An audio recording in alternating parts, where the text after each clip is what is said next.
గాలి ఆ చెట్టుకు ఉన్నట్లుగా ఎవరికి ఉండే సమస్యలు వారికి ఉన్నాయి. సమస్యలు లేని మానవుడు అంటూ లేదు. ఎందుకంటే ఎంత దేవుడు నమ్ముకున్నా సరే మానవుడి లోకంలో శ్రమలు అనుభవించాలి. ఎందుకంటే ఇది పరలోక రాజ్యం కాదు. ఆ పరలోక పట్టణానికి ఈ లోకానికి డిఫరెంట్ తెలియాలంటే నీతిమంతుడికి శ్రమలు అవసరం అంటున్నాడు. ఎందుకో దేవుడు నిన్ను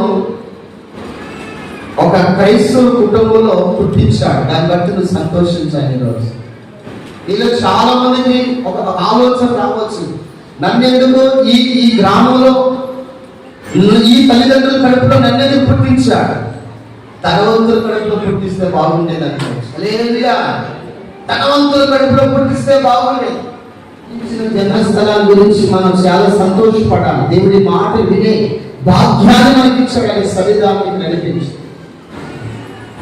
ఎవరి పేరైతే జీవగ్రంథంలో రాయబడలేదు అంటే జీవగ్రంథంలో నీ పేరు రాయబడాలి అన్న దానికి ఎప్పుడు రిజిస్ట్రేషన్ అవ్వాలి? ఈ రోజే రాయబడాలి. దాని కొరకు ఈ వాక్యం వింటున్న నీవు ఒక బలమైన తీర్మానానికి రావాలి ఈ రోజు. ఎందుకంటే ఎవరి పేరు